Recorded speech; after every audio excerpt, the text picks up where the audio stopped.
Dear listeners, welcome to this latest episode of the podcast series, The Way Out is In.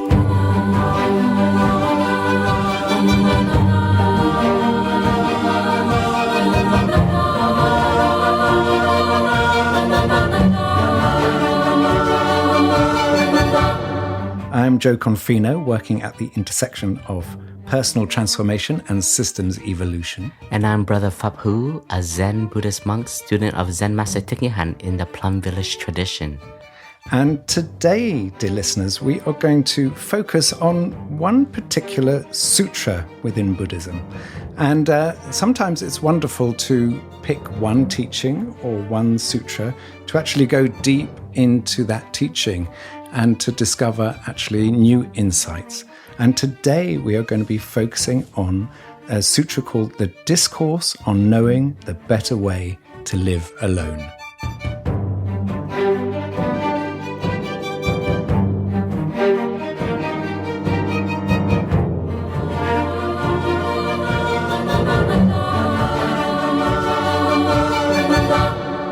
The way out is in.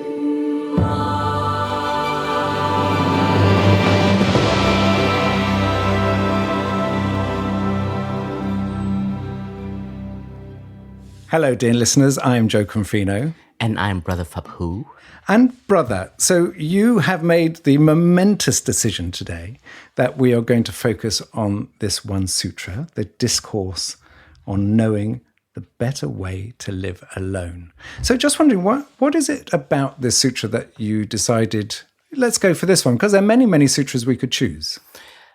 Because there's one of my favorite poems or gatha that has been put into words from different teachers, connected to the sutra. That is, it's a set of poetry in this that talks about the present moment and how deeply it is important to cultivate the capacity to be in the very here and now.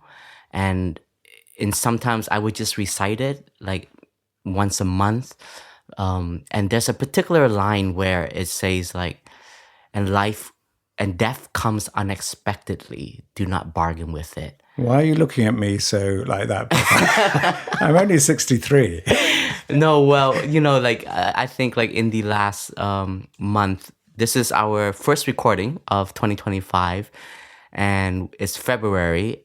January has been very emotional for the community in Plum Village, France. We one of our buildings burnt down, and then one of our Sangha friend passed away, and he was very young, in his 40s, and it was very unexpected.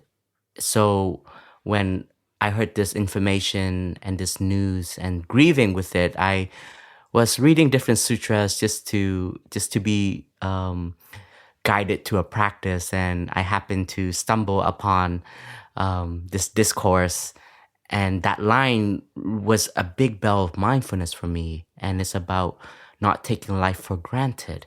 As a lot of us, life continues on. There's a rhythm that we may have. There's a habitual connections that we have, and we may take for granted. But suddenly when something like this happens, it reminds you of how precious life is.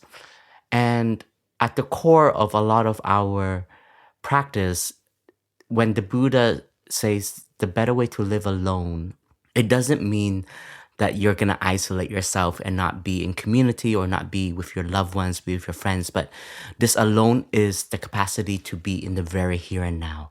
A lot of us, we are carried away by our thinking of the past, our daydreaming about the future, and even our wandering in the present moment. And so this better way to live alone is the ability to be at home in the very here and now, in our own skin, in this present moment, accepting the here and now. And then alone here is also not being carried away by the noise of sometimes it's the uncontrollable circumstance of the present moment also. So it's a grounding cultivation that that we have. And it's very close to a title that our teacher have, is the appointment with life. And Tai says we all have an appointment with life every day. And that appointment with life is the very here and now. So how can we arrive deeper and deeper in our practice? And this is what the sutra helps guide us through. And this particular verse that our teacher used a lot, I've used it a few times as a reflection in Dhamma talks, but as a meditation, it can be recited even once a day. And brother, let us read that in a moment. But before we do, for those listeners who may not be aware, just tell us a little bit about the fire. Yes, dear friends, on January 23rd, very early in the morning, around 2 a.m., a fire broke out in one of our oldest building of the monastery called Purple Cloud. Every building that was original from the moment the land was bought to create Plum Village, our teacher would give them particular names. I don't know the history and the reason why it was called Purple Cloud, but this building is literally the first nunnery of Plum Village, and it was the building where our teacher had his own personal room when he was in Lower Hamlet. And it was where he rested. It was where he would return after every Dhamma talk, when he would offer in the big hall in the hamlet. And so it carried a very spiritual and sacred energy, because it was one of the origins of the physical Plum Village, right? So we can know that like Plum Village is just an idea. Only when Tai was able to, Tai here means Zen Master Thich Nhat Hanh, only when Tai was able to purchase a land and then call it, now this is a monastery, suddenly Plum Village becomes a reality. So when the building burnt down, it was definitely chaos. I wasn't present there, but I saw the video. But I remember waking up around 5 something and, just checking the time on my phone. And then I saw all of these missed messages and missed calls. And it was very strange to have this many messages this early in the morning, and particularly phone calls from sisters that would never call me. And particularly at 4 a.m. or 5 a.m. And most of us, we put our phones into silent mode. And, we make a vow, try to also have a good discipline with our telephones in order to keep our practice and our freedom from it. But fortunately, I saw all these messages and, getting in touch with the photos and the videos that were being sent, and you catch yourself in a moment of shock and not knowing what to do, to be honest, in that moment, and then just being on the phone call with, for me, it was with Sister True Dedication, and just to hear what is happening. And in a way, for me, it was also being powerless a little bit, because it has been going on now for 3 hours, and it was a huge fire. 23 firemen had to come. We made the local news. We made the papers of the little villages around here. It was definitely an event of the day. Fortunately, all of our sisters are safe. The firemen said another 5 to 7 minutes, and like it would have been very dangerous. Some sisters may have not made it because the fire was out of control, and they were sleeping in the upper level, and it would have been more difficult to come down. And now that we can talk about it in a let's say like emotional space, it was so beautiful because when something dramatic like this happened, community comes together also, like very instantly.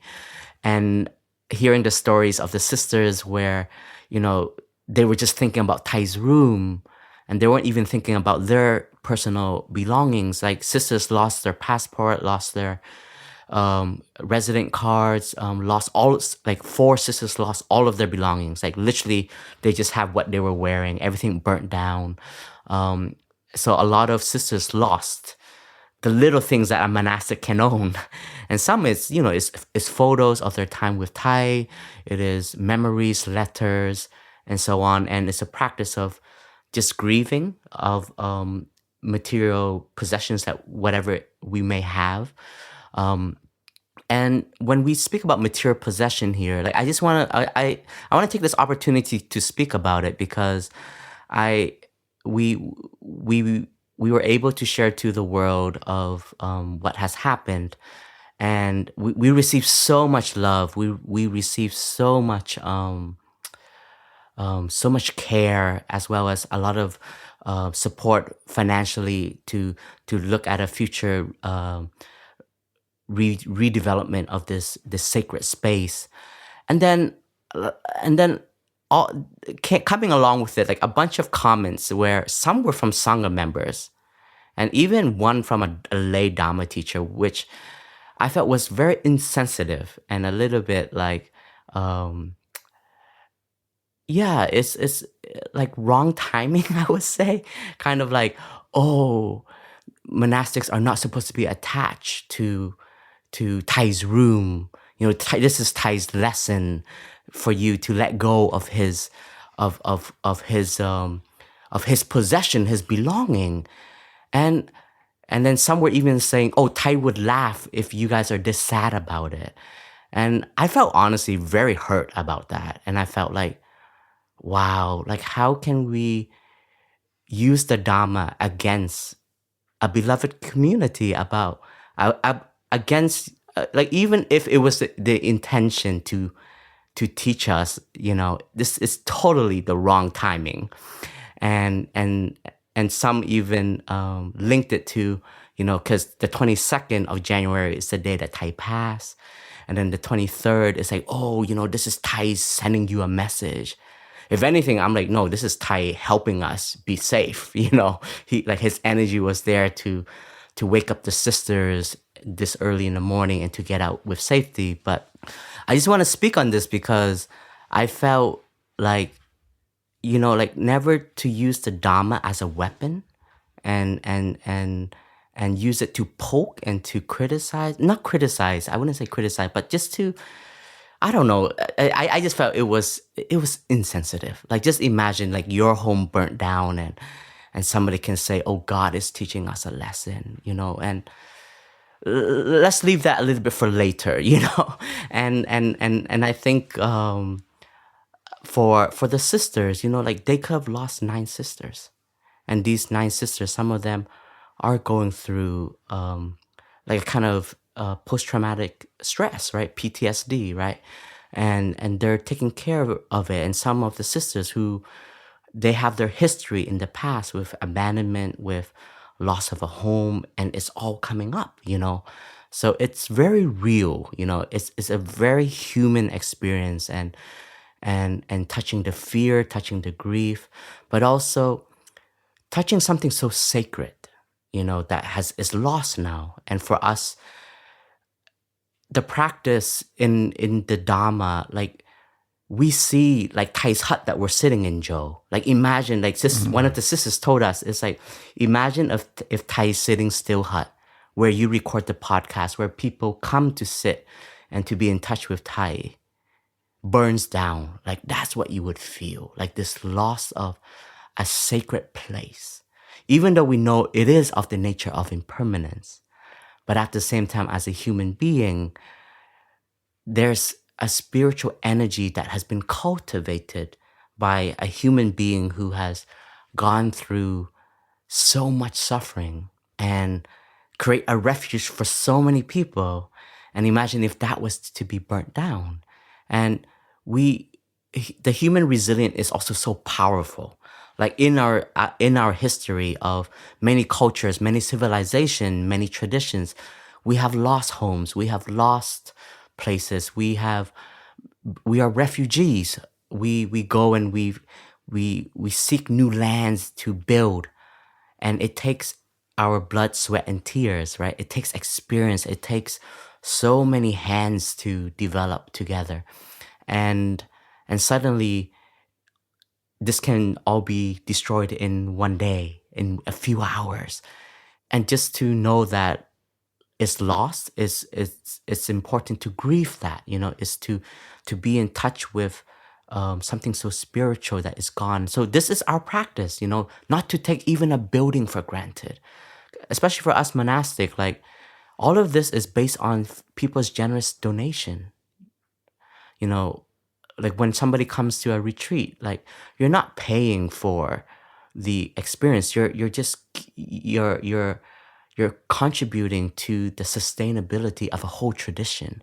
So for us, like, we take everything with as much gratitude as we can generate, and we want to be so mindful with the resources that we receive, the donation that we receive, the resources that are able to generate even through our teachers' books and the books of other monastics, and so on. Even the shop, it is not to profit anything. It is just to develop and build and sustain a spiritual community that needs a spiritual structure. Because without a spiritual structure, you wouldn't have monastics. You wouldn't have TWOII.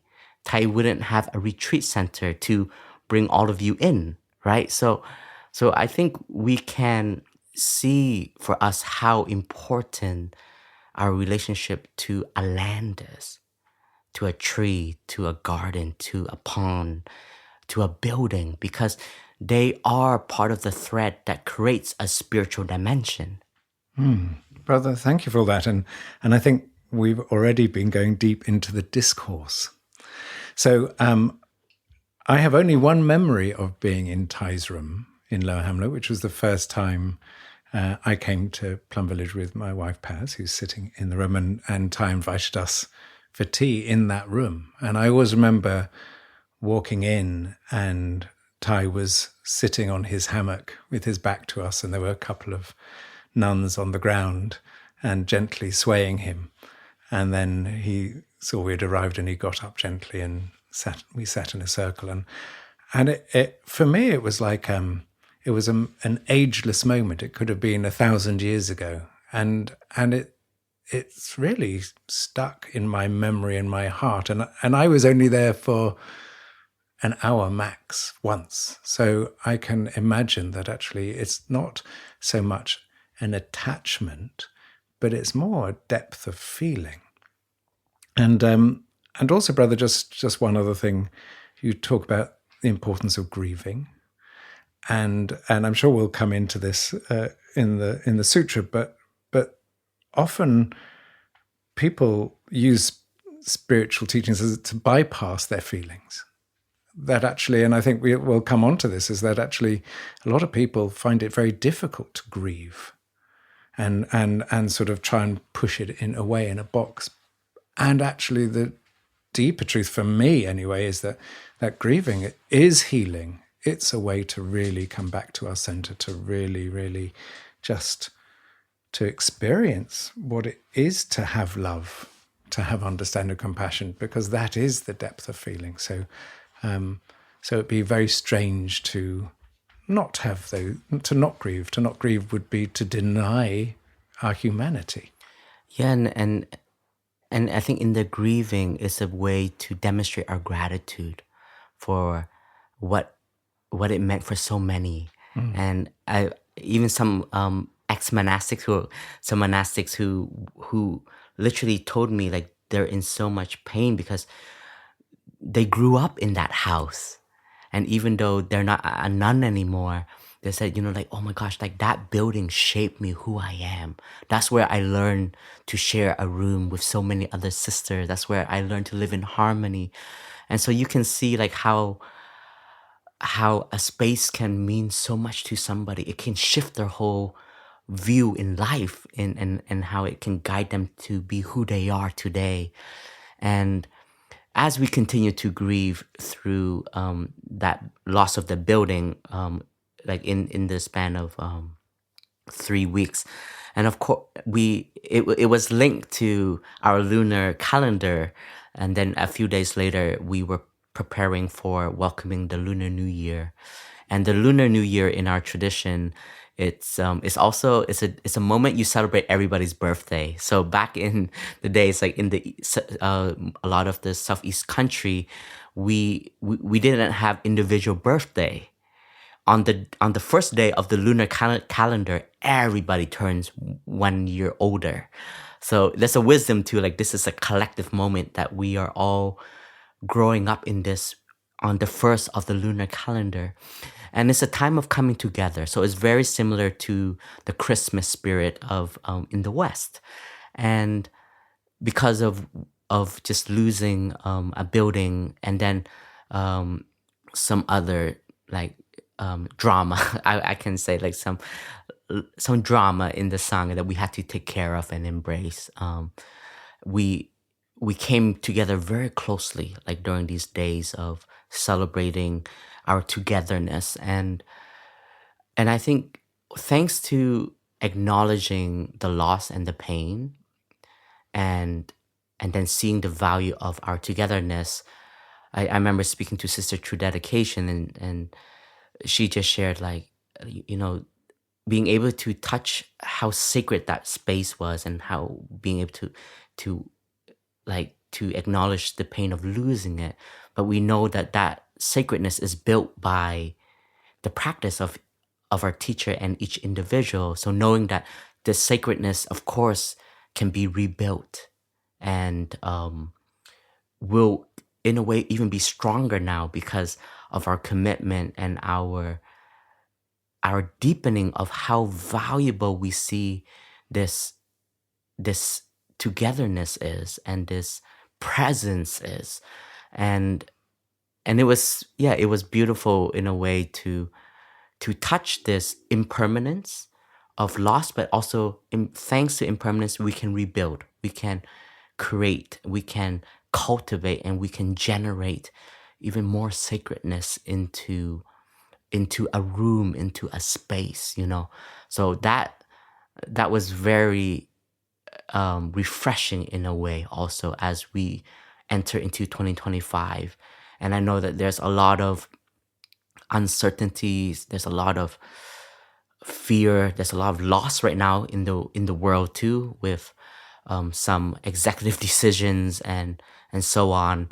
And it's important to grieve it. It's important to feel the sadness that is arising, and even the anger that arises. But then how do we generate our anger into virtuous action?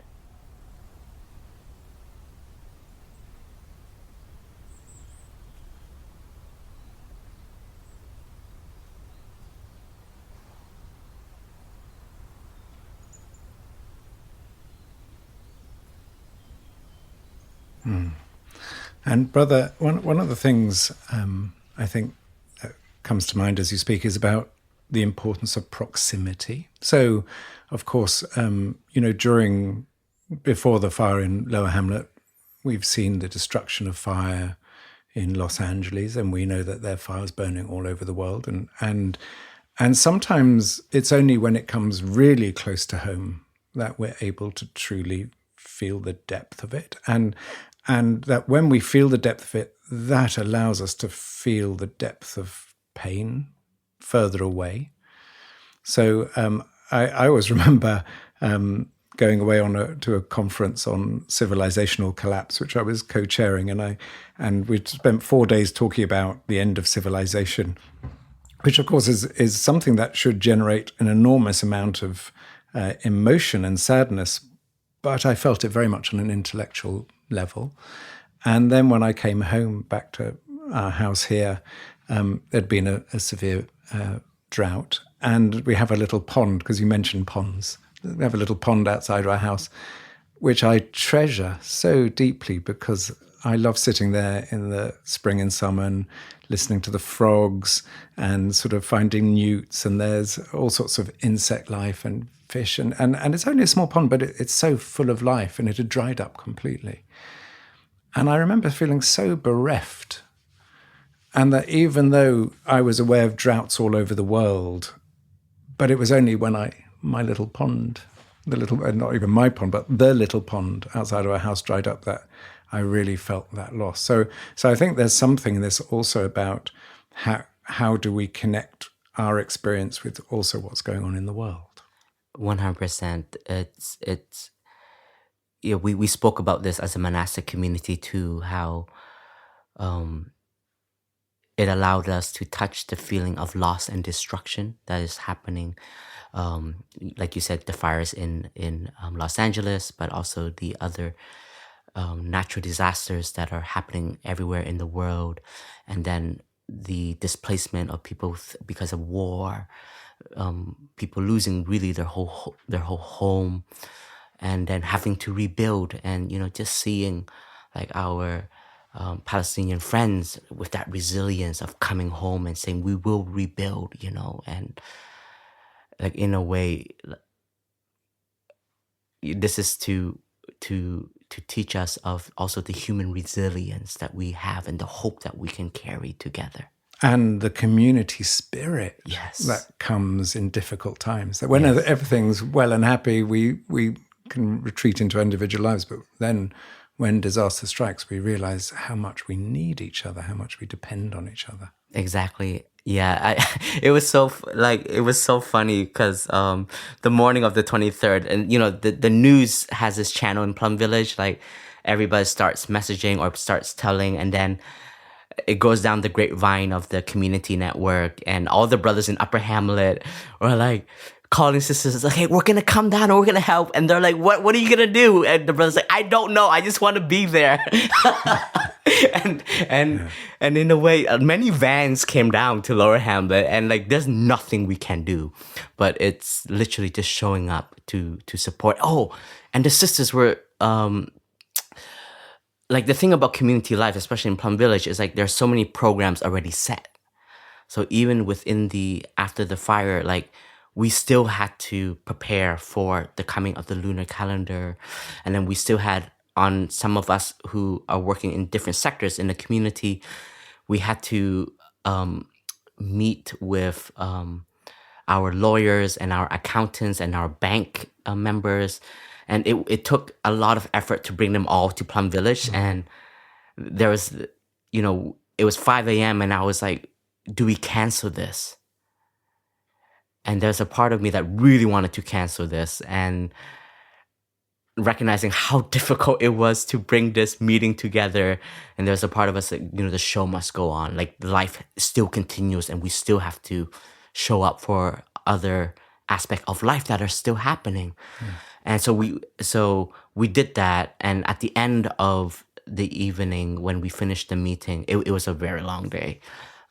Finally, like we were just able to cry, especially for some of our sisters to just cry, and for us to just witness that and hold that space together, and just to allow that to happen, And the New Hamlet sisters, so Plum Village has 3 hamlets, so 1 hamlet for the monks, and then 2 hamlets for the nuns.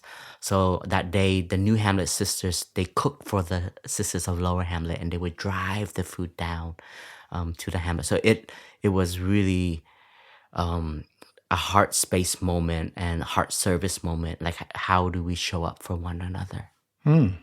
So, brother, let's get to more specifically the discourse. So do you want to start, because you mentioned the poem, so maybe it would be a good moment just to read that, and then we can just sort of contemplate on it.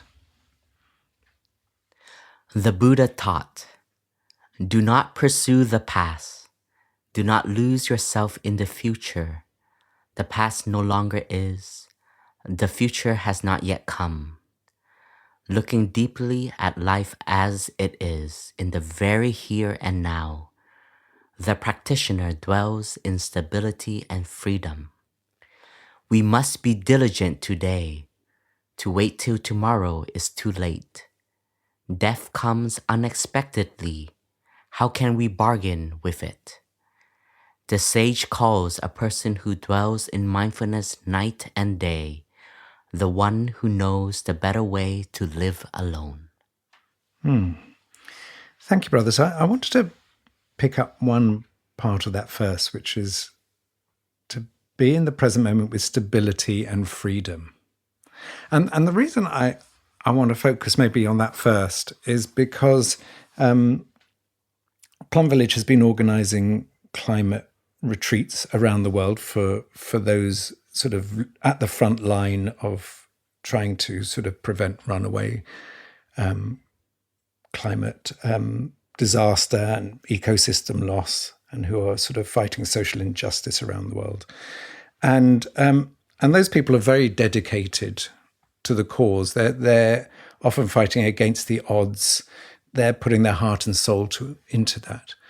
And I do a monthly sort of check-in call, community call with the group from the Americas, North America and Latin America and South America. And I had this a couple of days ago. And there's an extraordinary amount of grief at the moment with what's going on in terms of the US, with this sort of with all the sort of radical changes that are being brought that are putting the movement back a long time. You know, closing down USA, closing down sort of climate regulations, We all know what's going on. And so the people working in the sector are in shock. It's a bit like the fire, brother. There's this sense of complete shock and panic. There's a sense of overwhelm, not knowing how to cope, and not knowing how to respond, that there's so much happening at the same time that people don't know what to do. That one of the people on the call was saying that members of staff in her team at this NGO are getting threats. So, and there was someone else on the call whose grandfather died in the Holocaust, and is saying, what I fear is I'm seeing this all over again. So, and we see, this is just a small sort of group, but it speaks of what's happening much more widely. And what people are asking is, how do I find my stability and freedom when I seem to be, everything I've built in the past is being destroyed, and all my fears are coming up for the future, that actually everything we care about is being undermined at a critical time where actually if we don't act now, the chances of climate disaster growing and us going from not 1.5 degree heating but to 2, 3 or 4 degree is growing in it and becoming more likely. So that altogether is a very, very difficult place to be in, and speaks a lot about what you were saying. So it's so interesting that Discourse, it says actually that we are able to find stability and freedom in the present moment. Well, what would you say to people who are going through this? How can we start? And I say we because actually it's not just they, it's all of us. Yeah. How do we start to find our stability when everything seems to be moving? I think first of all, we have to have the ability to ground ourselves, whether it is through a practice of sitting meditation, walking meditation, mindful breathing, like a place so that we can be still, to let all of the feelings that we have appear. Like just kind of like letting a lake become calm so that we can identify and acknowledge how the world and the situation is affecting us. Because the Buddha teaches this. He said, looking deeply at life as it is in the very here and now. And that means like we have to have the ability to accept the pain that is real. Like, and we have to accept like the disappointment, even sometimes, the feeling of gross, like what is happening in the world, and with a lot of individuals who are billionaires are literally making decisions that are affecting those that are not privileged are gonna suffer from these decision making, and also from using the playing on the ignorance of individuals to get what they want. It's like a little bit of a bully mentality. I feel, and I feel that in me too. Like what is happening is like, oh, we're just being pushed around by power right now, and I'm sure a lot of people probably echo this, right? And like seeing that this is what is happening, and to find a ground to see what is happening and how it is affecting us, and what freedom are we losing in this moment. That is the important part. And by this it means, like, for example, like, yeah, like there was a day, like, I think I got quite bitter by what is happening, and it affected how I am in the present moment. And I saw that, oh, I was losing my own freedom because of all the information I have been receiving, right? And for me, it's like, okay, I know what is happening. I need to have a little bit of space where I don't listen to this, I don't hear about this, so that I can nurture myself in this moment, so I can build my stability. And building my stability, it just means being able to still also recognizing the wonders I have in this moment. And that means also coming to community, coming to your loved ones, just acknowledging what you have in this moment and what you've lost. And then how can then we turn our actions into building, into community. And I think a lot of people are speaking on, in moments like this, community is the answer. We have to come together in order to resist. We have to come together in order to speak the voice that is not being heard right now, to show the injustice that is happening, and that becomes a collective voice, is much stronger than an individual. And we can see that what is happening, it is also fed by a collective view. So therefore we have to bring in another view collectively.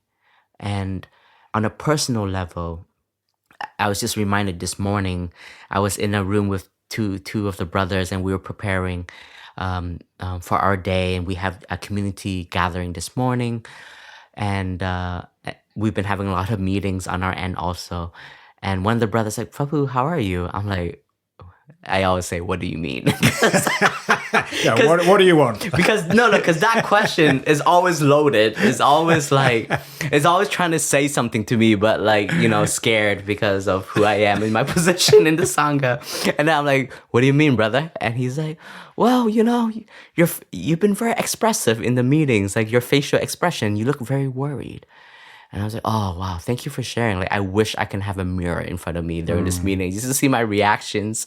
But, I also know that everything that is going on, we individually are affected by it, whether we like it or not, right? I think if we don't, that means we're just totally, blocking ourselves off from, let's say, the present moment, whether it is happiness or suffering. And whether, like how you're tapped into the present moment.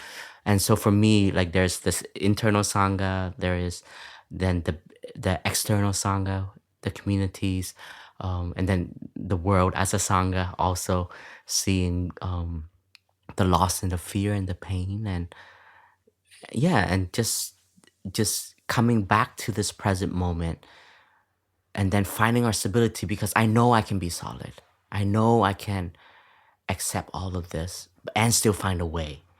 And here I want to speak about the incredible journey I was able to witness when how he grounded himself in the practice when Prajna Monastery, so it was our Plum Village branch in Vietnam that was formulated and established for 3 years. And after 3 years, we were disbanded and we were kicked out of the country. Like, we were literally forced out of the country. And And I remember like knowing that we can't do anything. We're powerless here. It's going to happen. And how are we going to react? That is what I want to speak about. And I just remembered Tai doing walking meditation, grounding himself in his steps, in nature. And I was walking behind him, and I know that he is very aware of the situation, and in his own mind, having his strategy and how he's going to take care of his 400 students that are going to have to find a new home. And what is the present moment action right now? And from these meditations that Tai would have and his collective, meditation, and Tai also took refuge in the Sangha in that time. I remember him telling us that Tai is also taking refuge in the Sangha in this difficult time. So even if you are a very solid person, maybe even an enlightened person, you're still very human, and you need a community to express your sadness, and it was like also feeling like it's a loss for the country to lose a monastery. And from this meditations, I remember Tai writing incredible letters to guide us through this moment. And at the core of it all was like how we have to continue to move with nonviolence. We have to move with kindness. Even when we were being treated unkindly, we still have to treat back with kindness. That is our vow, and nobody can take that away. The only person that can take that away is our own anger and our own decision of actions that we make. And our brothers and sisters being carried out of the monastery in sitting position, our brothers and sisters being provoked to be angry, to fight, to be aggressive, deciding collectively to react with stillness and nonviolent, because nobody can take that away. And we received many of the brothers and sisters from Prajna, and that is how Magnolia Grove Monastery was established. Our centers in Australia was established. Our center in Thailand was established. Our center in Hong Kong was established. So from the mud, from a loss of something, so many other things were developed and born and manifested. And I remember asking some of the brothers, like, how did you take care of yourself? And he's like, if I was by myself, I would have definitely fought. But because I was in community and together, we were so committed to our vows and who we want to be. And so he's like, I just fully took refuge in the Sangha. And that was the place that I took refuge in my course of action. How will it affect my community by my actions? Is my action representing our deepest vow? So I think for me, this is what comes up when you ask this, Jo, like, what are the response? Is the response, we cannot lose our integrity and our humanity that we have cultivated and developed. And that is the freedom that we have. And that is the stability that will be transmitted into the next generation. So in a way, like, this is a challenge for the world right now, how we respond. And what we respond, we are creating a culture of. Like, if we all choose to be angry and fight back in a way that doesn't build but destroys more, then that is what we're transmitting. And it becomes a cycle, and we repeat again and again. So if we look at through the lens of a practitioner, of a meditator, through the lens of Zen, we would ask us to respond in a way to build and cultivate still the the community we want, the team we want, and it may need to take new shape, new forms.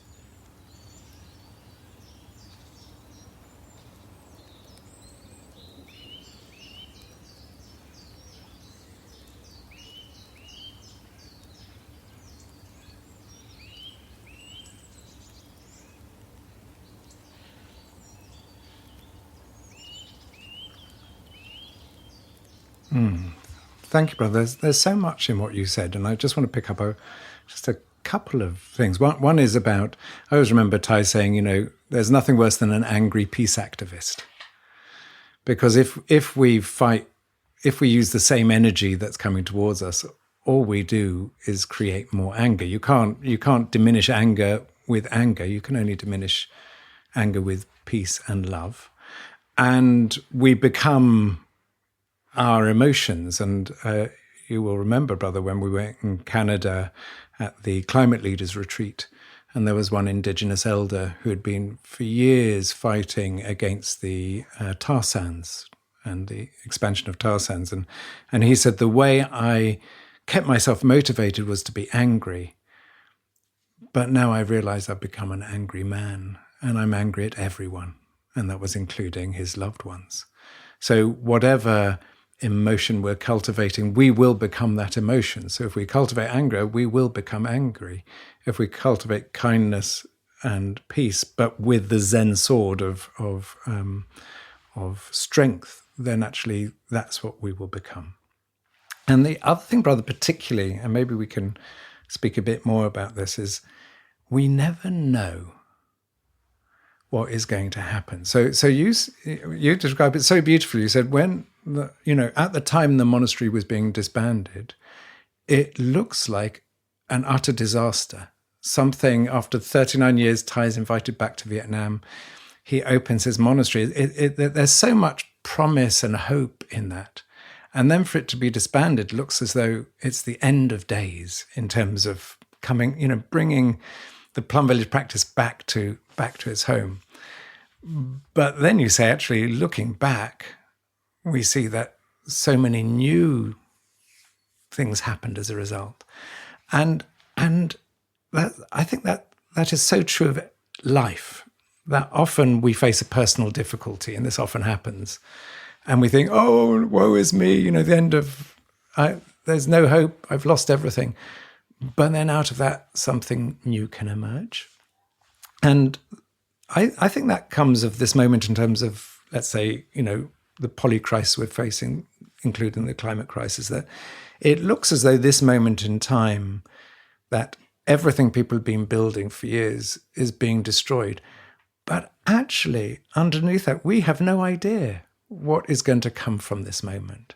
And that it may be that things have to reach a certain level before a renewal can happen. It's sometimes a collapse needs to happen for a renewal.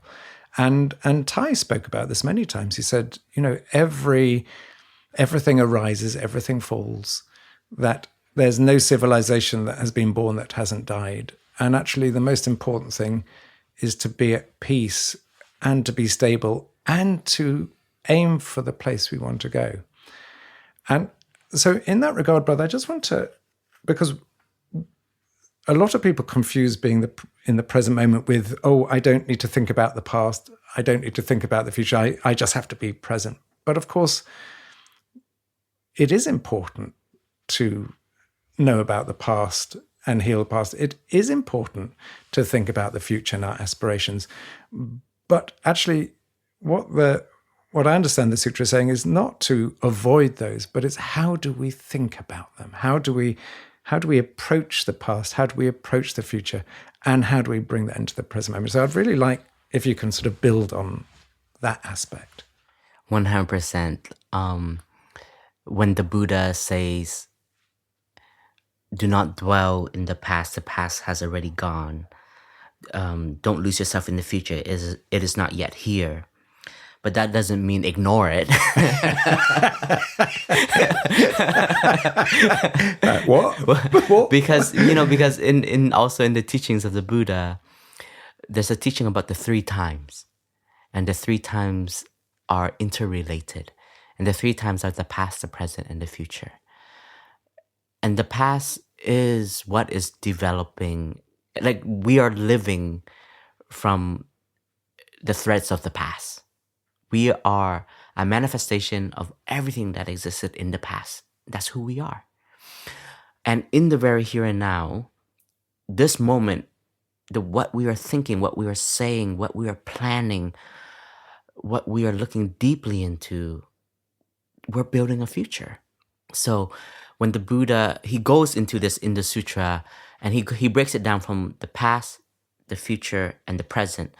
And it is a little bit repetitive, but that's how simple it is actually. Sometimes I'm like, oh my God, this is so repetitive, but because this is what it is. The Buddha says, if you think about the past, the way you were, the thoughts you've had, and you're just wishing to be that past, then you're lost in the past. You're not giving yourself the permission to be in the here and now. And then if you're losing yourself in the future, you just wish about this, you wish about that, you worry about this, you worry about that, and you are running away from the present moment. Then you're not living deeply life. Like, the word is life. Like, the present moment is life, period. And when we are practitioners, when we say, I'm dwelling in the present moment, what does this present moment contain? So if we use my mindfulness to look at the course of action of where we are now, we can see where the wrong views are from. Why do people have particular views in order to support, let's say, a view that we know is going to bring suffering?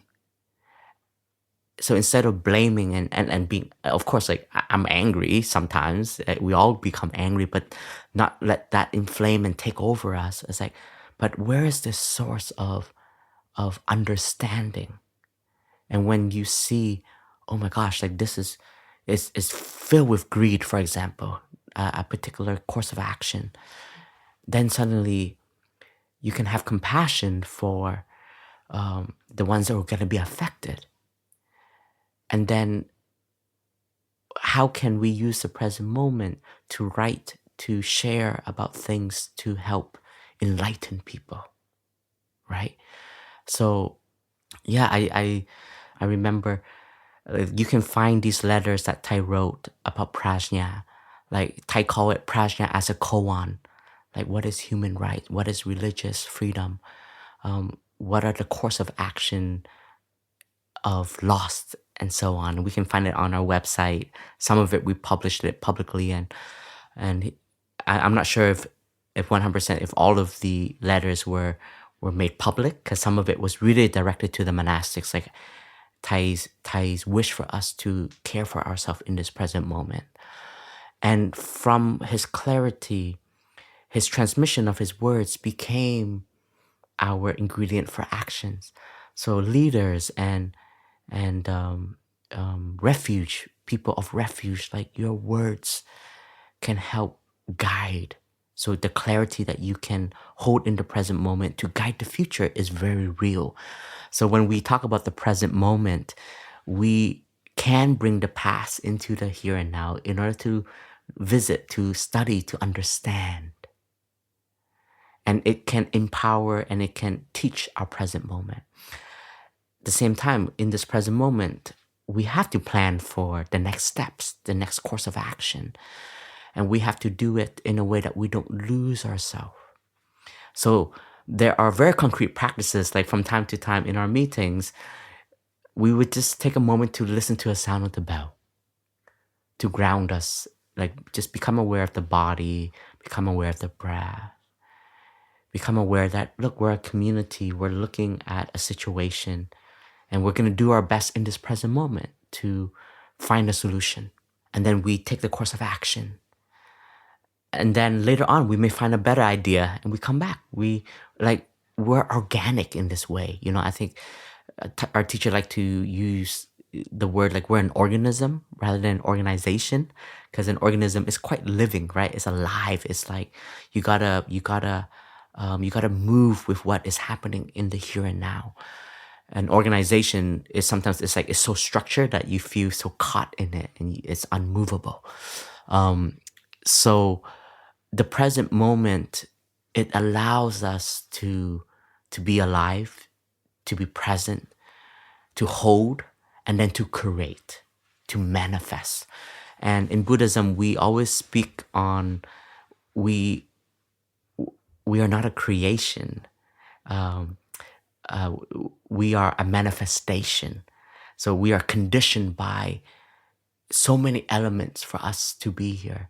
So the future that we would like to help heal, for example, we would like to heal the past.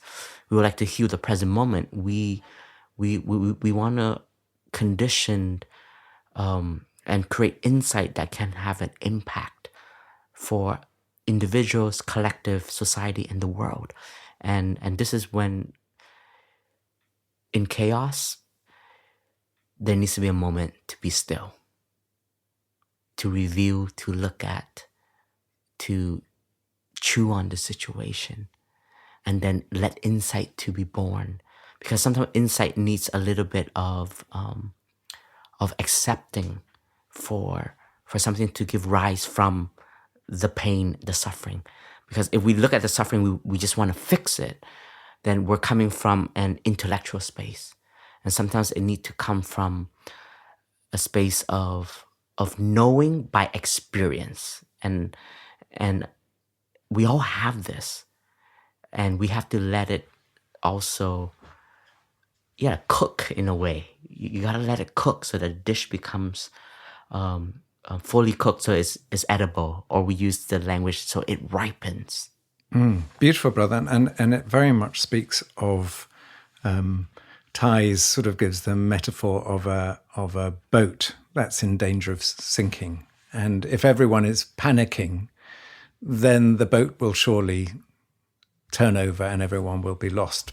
And sometimes it just takes one calm person on that boat just to be able to settle everyone down and save the boat. So there's something very powerful about not reacting to everything. And what we see at the moment and what's going on in the US is there's people are being so overwhelmed by the scale and suddenness of change that actually they've gone into reactive mode. And what I hear you saying is actually, if we go into reactive mode, then we will surely sink. And the most important thing is actually not to get caught in that trap, but to calm ourselves, to stop, to allow us to contemplate what is really happening here. And then, brother, there's about, then how do I respond in this moment? And when so many things, and this can be in any situation, not just the present political situation, but in any situation, if we feel there's so many things we need to address at the same time, then often we do them all very badly. And one thing I learned from Thai is about the importance of focus on the one or two things that you can do, rather than carry the weight of the world on your shoulders. And I always remember in one of my interviews with Thai, I said, Thai, there's so much suffering in the world. You know, how can you not get carried away by it? And he said something to the effect, I'm paraphrasing, I've learned to do one or two things very well. And I said, well, what are they? And he said, well, I've learned to sit and to walk. And I always remember, well, yeah, what's the good of that? Because I was a newbie. I didn't know the practice. And it was only later, of course, that I realized actually it was the quality of his sitting and the quality of his walking that were the foundation to build everything he did. And if he didn't have that quality of sitting and didn't have that quality of walking, which is about coming back into the present moment, he couldn't have built what he did. And so I just wonder if there's anything more you want to say about, about how do we respond in a moment of chaos? Because it feels like if we trust life, then it's about saying, well, we'll do this and we'll do it to the best of ability. And I trust in life that other people will do what they need to do. And if I carry the weight that I have to do everything, then I will be of no use at all. I think each and every one of us has a different response to chaos. And it's good to know our capacity. It's about knowing oneself. And I learned that during the fire of Lower Hamlet, there were clear leaders in that moment, sisters who were directing, were organizing, and then there were those who, in that moment, I just follow. What needs to be done, I'm there. And then there were some who, this is too overwhelming. My presence is not going to help. And they retreated. They went into the hall and just sat. And it's not because they are ignoring it, but because they recognize that they're having their own inner response right now. And if they're there and they become numb and helpless, it can be a dangerous situation, right? So the present moment of each and every one of us is to develop our capacity and to knowing our capacity. And when Tai says, do one thing that you're good at, because once you master one thing, you can master another thing and you build on that. But if you keep trying to do everything, then you're not going to fully be able to do anything in the end. And, you know, his name, Nhức means one action. And that's why, you know, that was his vow. Yeah. You know, because one action becomes multiple actions. But you can only do one action at a time, like at the best capacity you can.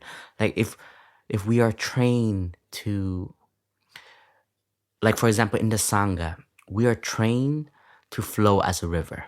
And that's a very deep and loaded insight, meaning you're practicing selflessness almost at a multi-layer level in a community. So when like the fire happened, a lot of sisters didn't care about themselves. They cared about the Sangha. Some cared about, you know, because one of the our accountant's desk is there, so they cared about all of the paperwork, and they were like, you know, like, I gotta save this, like this is like, if we don't have this, all these statements, da da da. And it's incredible how every individual goes into different modes of what they are cultivating through their life.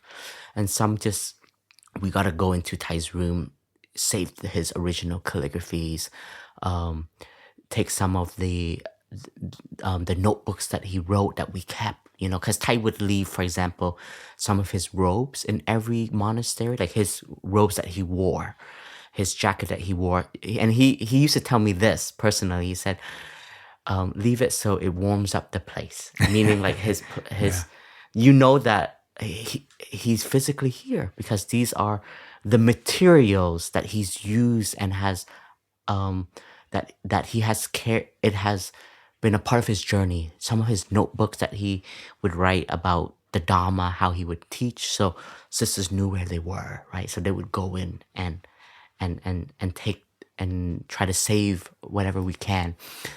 So in the response, I think we can generate the energy that needs to be there in the present moment, but we have to cultivate this skillfulness of action, whether it is thinking, speaking, or physical action.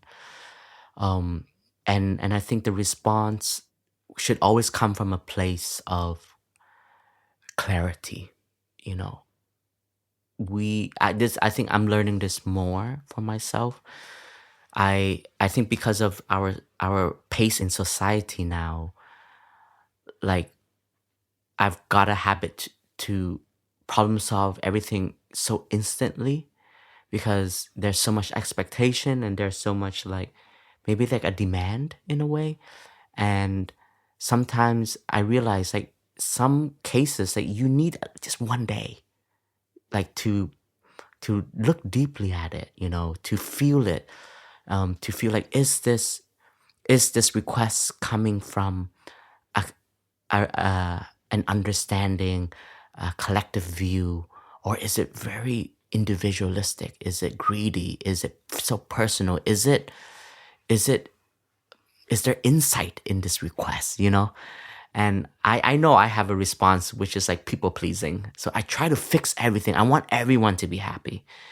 And I'm learning that is not the best. That's not the best way to be a leader, to be responsible for happiness, because individual happiness has to contribute to the collective happiness.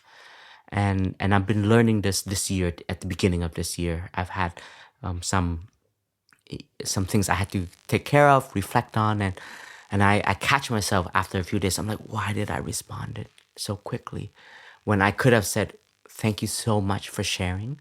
I'll come back to you. I'll take some time to reflect on this, and to then to really come back with a response that I know speaks of the value and the transmission that I've received. So in response, there are grounds that you can rely on, that you have cultivated, and to know that in chaos or in fear, I think there is a right to respond to chaos. Like, you sometimes you can't afford to just sit still and do nothing, but take care of the situation and then have a moment to debrief, to let things settle and let things grieve. Like, yeah, like, I think like the passing of your beloved, right? The passing of TWOII, like, I didn't cry I cried then, but then like all of like the sadness came much later, right? I think sometimes we have to give permission for things to arrive also. Thank you, brother. Just a couple of things as you speak, I just want to sort of focus on for a minute. One is you talked about leadership and the non-discrimination of leadership, because one of the things I've learned in Plum Village is, which I think is really beautiful teaching, is that, sometimes you need to lead from the front. Sometimes you need to lead from the middle, which is about bringing two parts and keeping them together. And sometimes you need to lead from the back, which is actually make sure that no one is falling behind. And often we have such a discrimination about what leadership is, what status means. And in my experience, often the people with the least status and the small, the people with no title, that actually can show by far the most courageous leadership.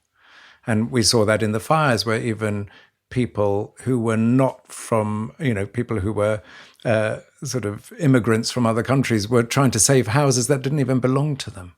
And I think sometimes we misunderstand leadership as being the person with the power, but sometimes those who are powerless actually have most courage, and sometimes because they have least to lose. And we know that with the monastics, that you have, 3 robes and a few personal belongings. That's it.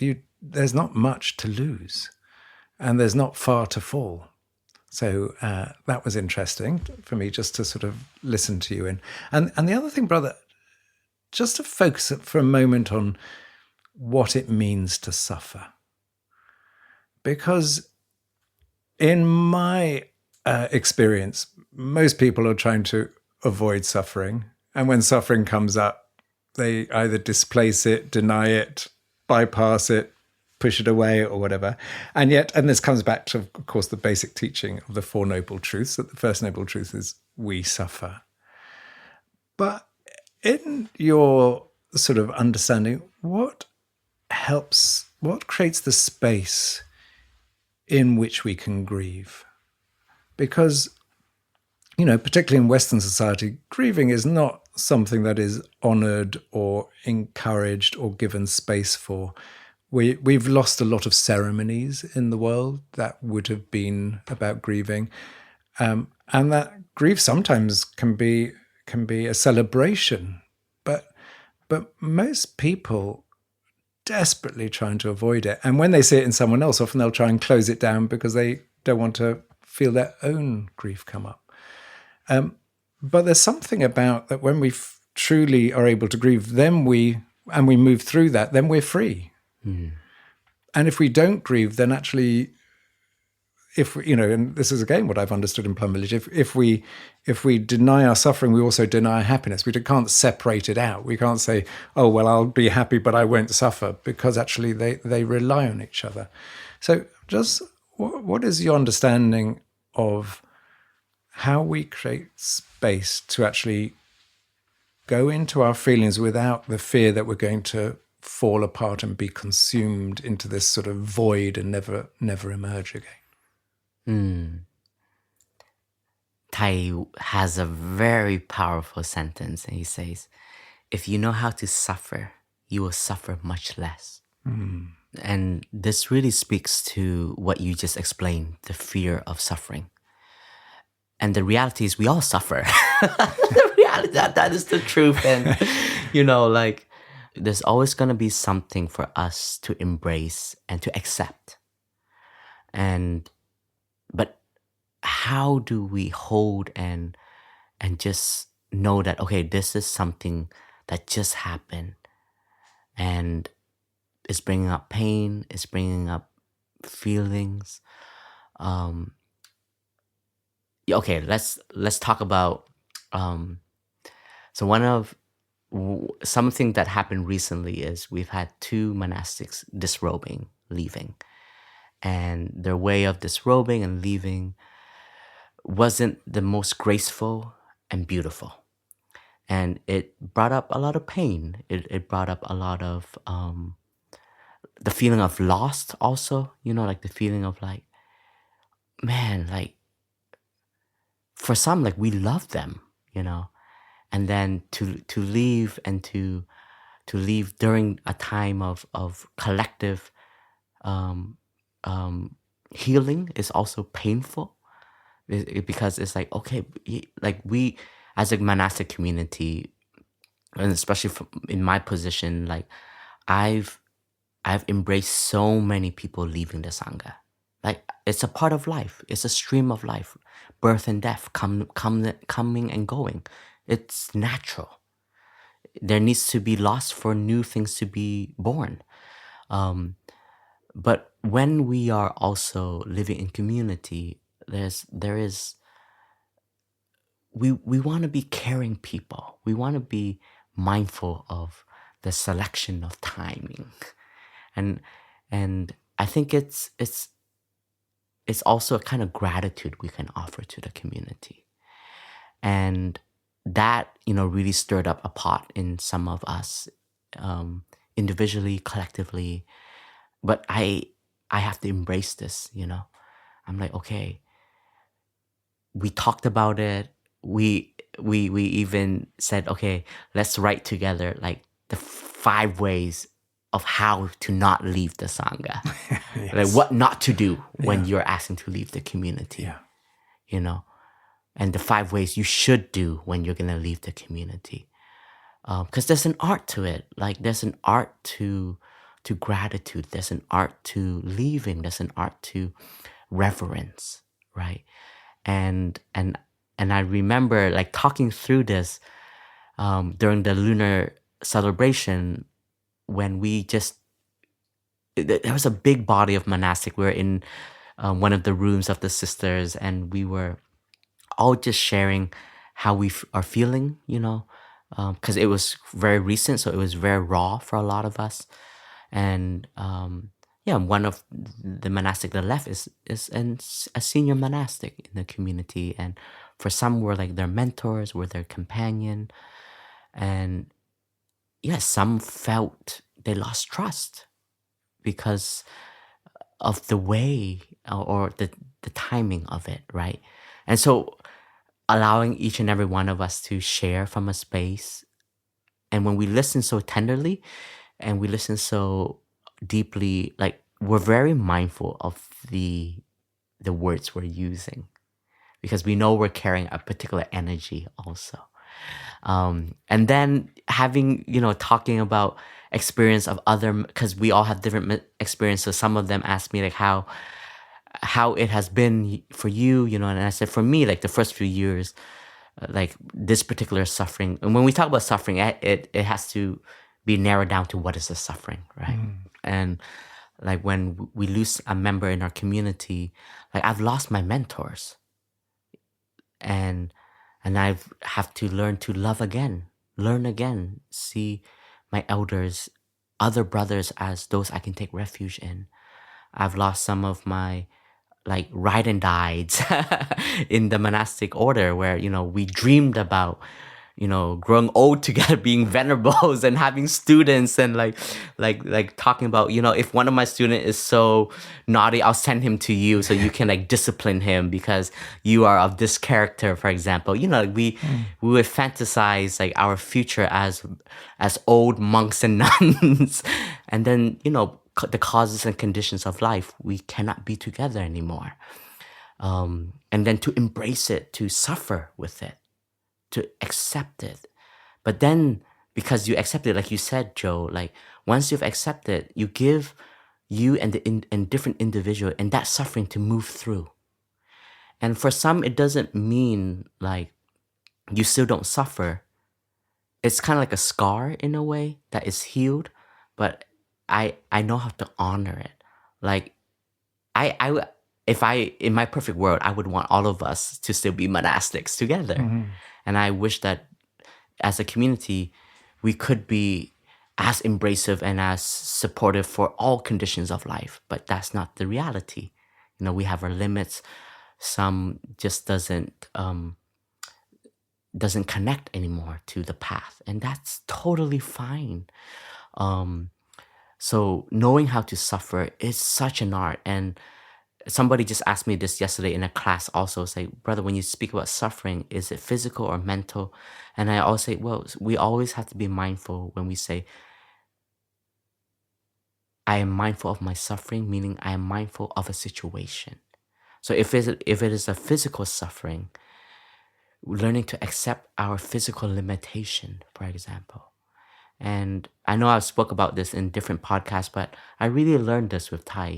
When he went through his stroke, he came out of his coma, and seeing him accept his limitation was very difficult for me as an individual, because I wanted him to be able to talk again. I wanted to hear him teach. I wanted him to be able to walk again. But when he accepted that, he gave him freedom. Because you're not fighting anymore. You're not fighting something that you cannot regain anymore. And then, because you've accepted that, your present moment changes. Tai, even though he couldn't speak, his presence was louder than any of our presence. So it was a teaching in itself. The way he showed up, the way he looked at us, the way he would put his hand on our heads, or just acknowledgement, like those were his practice of mindfulness, to be with us.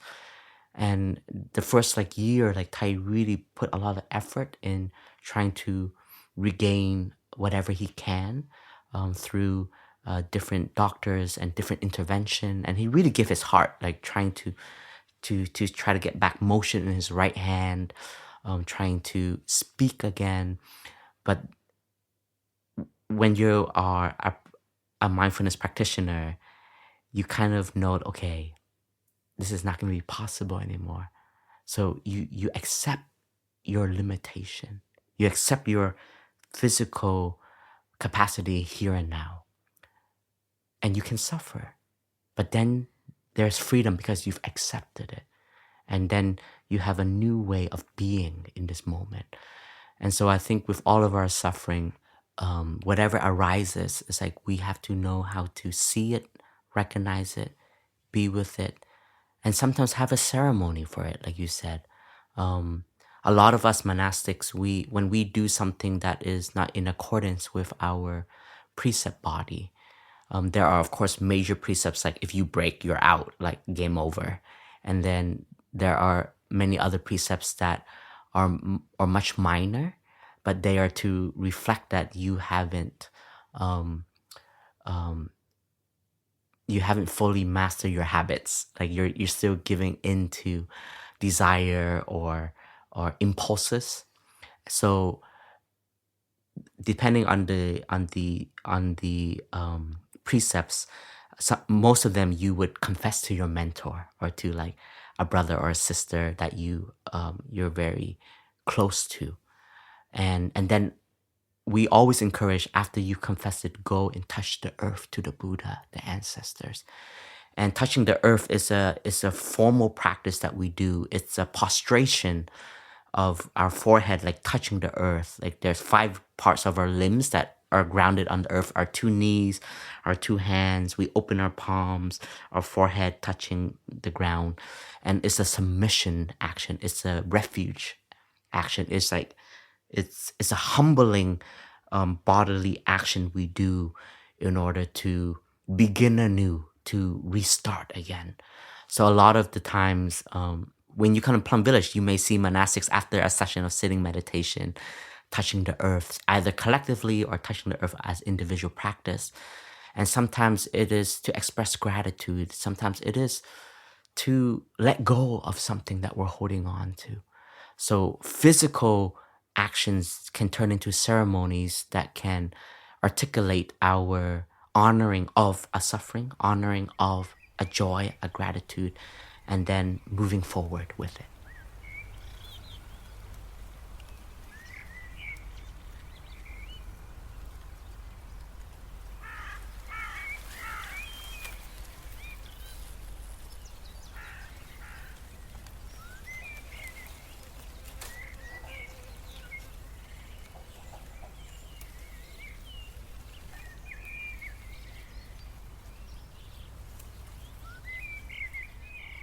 Thank you, brother. And I'm reminded of the example Tai gives of someone who is told they have cancer and they have 1 year to live.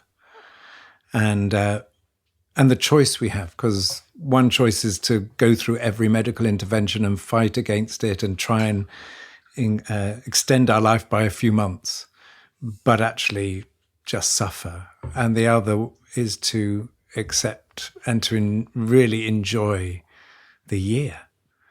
And that sometimes if we let go and as you say, sort of submit and give way to life and accept life, then actually the chances are higher that we'll get better, because actually we allow ourselves to get better. Whereas if we're fighting all the time and the fighting comes out of fear, and the fear is making the body sick. So sometimes accepting the situation is the condition for it to be better.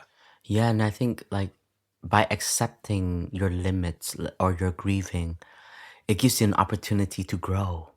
Because then you go, oh my goodness, this is something that I need to work on. This is something that I can transform. It's by accepting, then you have the realization that, and I can transform this. Yeah. So, brother, I have one final question, and I always save the best to last for you. So put your seatbelt on. How do we know if we are in the present moment? And, sorry, there's another part to that question. And just to, as everything that Zen teaches us, it's a journey, not a destination. That the present moment and understanding the present moment, getting in touch with it, is an endless journey, because we're never fully in the present moment all the time. We may touch it, but then, the nature of our mind is that we get drawn away from it. But so just come back. How is it possible to actually know one is in the present moment as opposed to intellectually thinking that? And how do you see it, that as in terms of your life journey, without making an assumption about the future? So in the present moment, how would you like to see the present moment developing? That's a very interesting question, and it's going to be hard to articulate, I think. I know. That's why I left it till last. But I think as Zen master, I can hear Tai saying, when you can feel your breathing and you enjoy your breathing, you're in the present moment. And this is just one example, but for me, this is it. Like in the present moment, I think sometimes we think of like we think of spirituality and we say dwell in the present moment. It's like just to be in blissful moment, and we're like looking for bliss only. And that is not the whole truth of spirituality, and that's not the whole truth of Buddhism. The present moment allows you to be so alive. It allows you to realign yourself sometimes, because today, funny story. It's so simple, but I volunteered to car wash with it. Today is a community work day, so I love cleaning. Like, there's a satisfaction of like, and don't bring your car up there next time, Joe. But you can come and clean our house. Yeah, but there's this satisfactory like feeling of like, like when something's messy, you clean it up and you just feel like, oh. So like, there's so much mud around Plum Village, so a lot of our cars are like full of mud. It's not always the most presentable, but it is what it is. And today was a day where suddenly 10 people volunteered to clean the car, monks and lay men. And I was at the head of leading it, and I got so frustrated, Joe. Like, we couldn't find a pressure washer. I was so angry. I'm like, why would somebody take the pressure water and not return it? This is such a Sangha moment. This always happened. Like, the moment you need it, you can't find it. And you've seen it like laying there for a whole year until the day that we all gonna wash cars. The pressure washer is gone. And then one of the young novices like, brother, I can't find the pressure washer. I'm getting so upset. I'm like running around the monastery looking for extension cord for the vacuum cleaners. And then we had so many people. We had 10 people. I'm like, what am I gonna do with 10 people?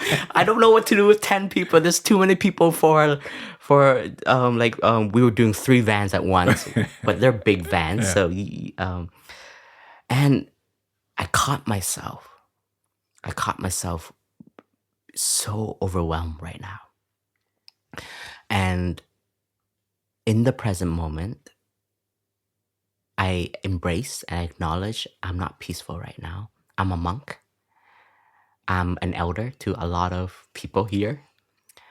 How do I want to transmit my energy to these 9 people I'm working with? So in that moment, I was really alive. I really realigned myself to instructing, listening, hearing people's suggestion, laughing, because one of the friends were like, we're so many and we are so disorganized, and I just laugh, I was like, you are so right, like, I wish we could be more organized. And so beautifully, like, just surrendering to the present moment. Everyone wanted to clean the cars, and naturally everybody found something to do. People went inside the car, closed the door so that the pressure washer team can be pressure washing while inside is cleaning the inside. So it was like an organism just organically feeling like I'm a part of this cleaning mission, and I'm going to find a nook where it's dirty and I'm going to offer my service.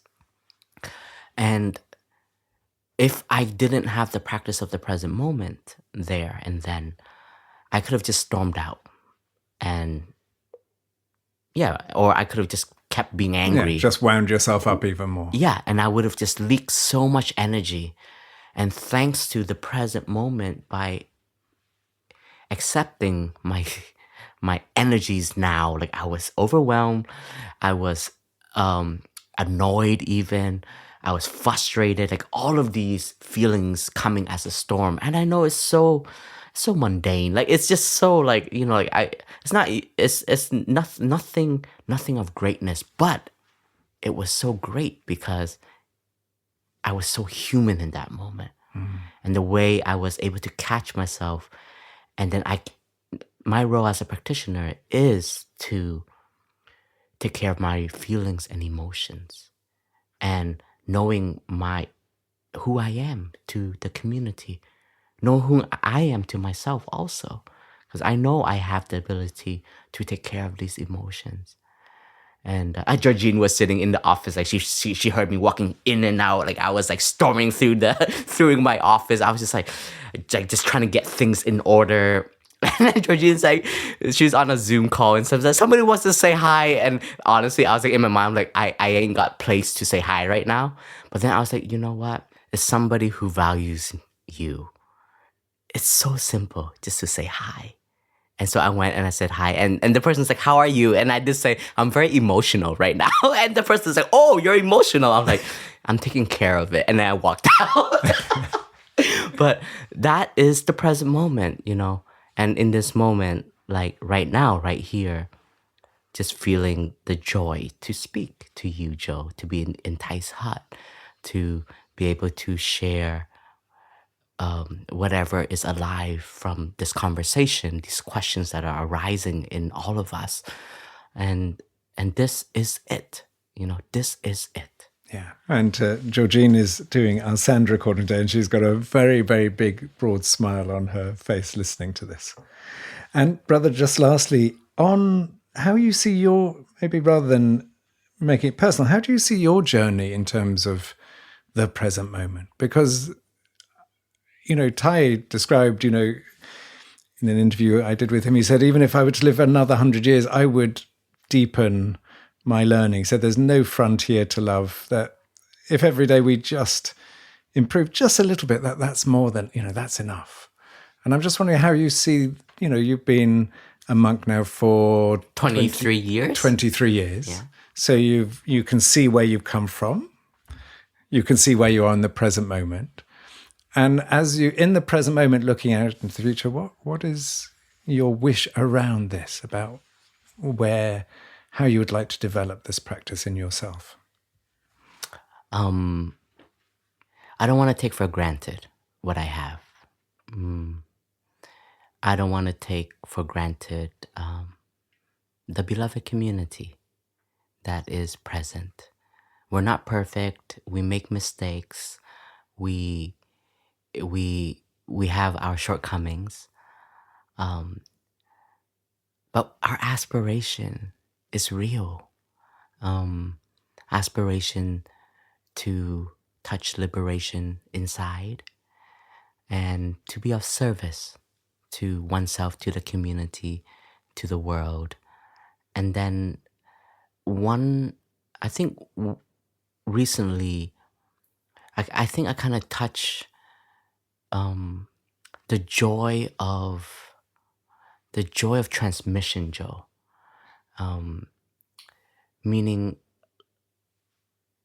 not a Dhamma talk, but meaning like just by being a monk, I am keeping alive a tradition that is over 2,600 years. And I get to transmit through my way of being. And it's going to be continued through, we always speak, I don't know why, but we always speak about 7 generation down the line. And I think that Plum Village is going to be here for years and years to come, hundreds of years to come, whether it is in France or not. But I think the tradition will stay alive. And I think that has really been my refuge of what I can contribute. And then I don't feel so attached to what I can accomplish in this lifetime only. But just by being like this, I've touched this freedom, and I've touched this inner heart service. And I think that's where I was able to renew myself, like you said in one of the podcasts at the New Year's, during the Christmas week, if I remember, right. like shedding that skin. And this is the year of the snake, right? We came into the year of the snake, and the snake can also represent like renewal, like it's able to shed its skin. And so I kind of feel that, and I feel that what I'm doing is worth it. I think that's real. I think when I was younger, especially during my like 18, 19, 20 year old as a young man, as a monk, like sometimes I did ask, like, is this worth it? I'm like, I could go out there and like seek pleasure and like not care about, I don't know, hundreds of people that you live with, and just be solo out there and just have my own little corner of safety that I can return to. And the question, and I think this seed of like, is it enough, is very alive in all of us. And Thai has a poem called The Wanderer. The wanderer will never feel satisfied with the present moment. And Thai said, as a monastic, we have that in us too. And we have to practice with it. We have to ground it in, I have arrived, I'm home. And I think speaking now, like present moment now, like I really see that it is worth it. Brother, thank you so much. And I had this image in my mind of you being handed a sacred flame and holding that sacred flame tenderly. And then at some point, you're passing on that flame as well. And you're part of that river of life, and holding something that is very, very precious for us all. And because the community holds it, you create the space in which everyone else can feel it. And just to honor in this moment, in this present moment, as you say, the monastics who hold open the door to a way of seeing that is important for us all. And without you being present would be harder to remember. My life would be much less than if I hadn't been in the presence of you personally and the monastics of Plum Village. So to honor that sacred flame. Brother, rather than doing a meditation, should we just maybe read that little poem again? Yeah.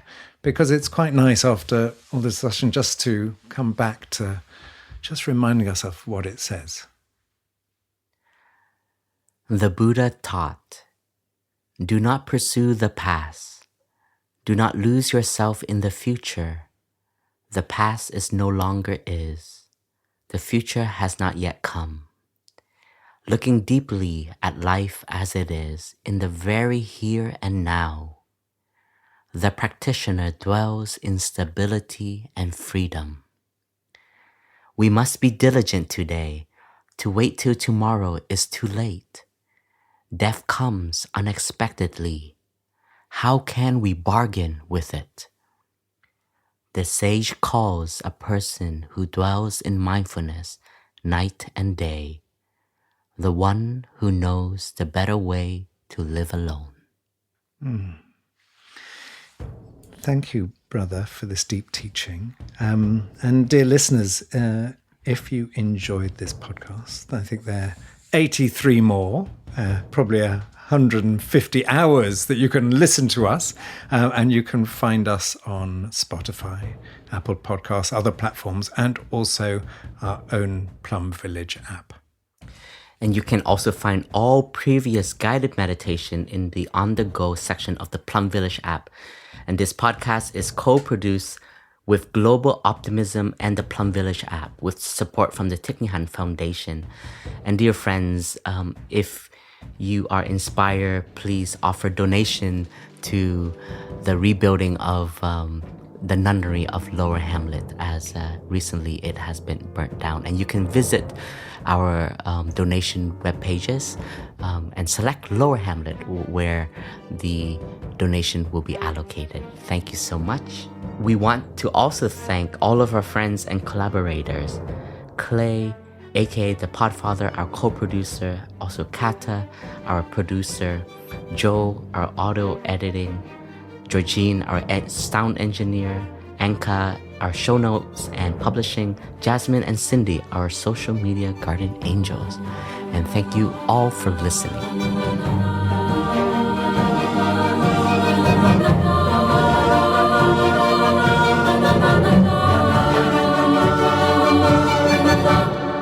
The way out is in.